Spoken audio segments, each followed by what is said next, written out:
Hello friends. ఈ వీడియోలో మనం సమంత నటించిన 'మా ఇంటి బంగారం' మూవీ ఎలా ఉందో తెలుసుకుందాం. Hey there! Welcome back to the channel. I'm your friend 24/7. కథ విషయానికొస్తే ఇదొక సస్పెన్స్, ఫ్యామిలీ ఎమోషనల్ డ్రామా అని చెప్పవచ్చు.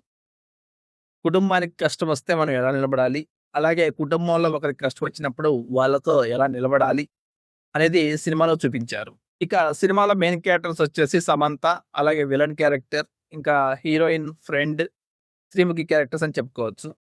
ఇక శ్రీముఖి క్యారెక్టర్ ఇద్దరు కోడల మధ్యన ఉండేటువంటి క్యారెక్టరైజేషన్‌తో నడుస్తూ ఉంటుంది. అంటే అత్తకి నేనంటే గొప్ప అంటే నేను గొప్ప అనే ఒకళ్ళనొకళ్ళు తినిపించుకునే పద్ధతిలో నడుస్తూ ఉంటుంది.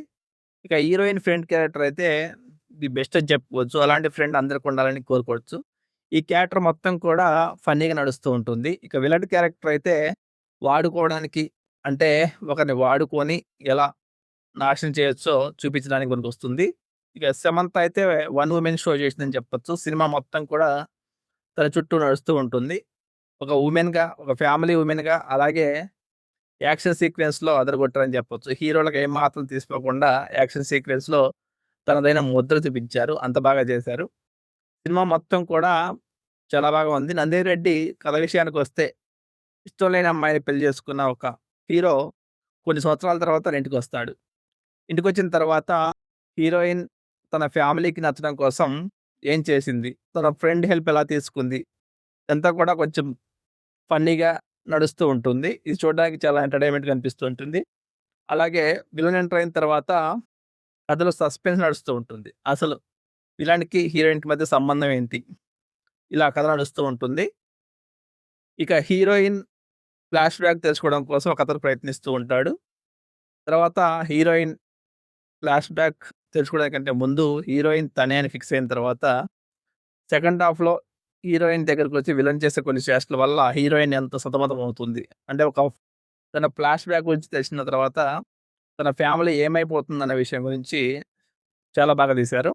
ఇది కొంచెం ఎమోషనల్‌గా అనిపిస్తూ ఉంటుంది. అలాగే చివరిగా హీరోయిన్ ఫ్లాష్ బ్యాక్ బయటపడిన తర్వాత ఇంట్లో వాళ్ళు తనకెలా సపోర్ట్‌గా నిలబడ్డారు. అంటే ఒక ఇంట్లో వ్యక్తికి ఏదైనా ప్రాబ్లమ్ వస్తే కుటుంబం ఎలా అండగా నిలబడాలి. అలాగే తన ఫ్యామిలీకి ఏదైనా ప్రాబ్లమ్ వస్తే కుటుంబంలో వ్యక్తులు ఎలా అండగా నిలబడాలనేది చాలా బాగా చూపించారు. సినిమా మొత్తం కూడా చూసినంతప్పుడు నాకేమనిపించిందంటే సినిమా బాగుందనిపించింది. మరి సూపర్ ఏం కాదు. సినిమా అయితే ఎమోషనల్‌గా అలాగే ఫ్యామిలీకి బాగా నచ్చుతుంది. ఈ సినిమాకి నేను ఇచ్చే రేటింగు 2.75. దయచేసి పైరసీ చూడకండి. ఖచ్చితంగా థియేటర్‌లోనే చూడండి. ఇలాంటి మరిన్ని వీడియోస్ కోసం మన ఛానెల్‌ని లైక్ చేయండి, షేర్ చేయండి, సబ్స్క్రైబ్ చేయండి. Thank you.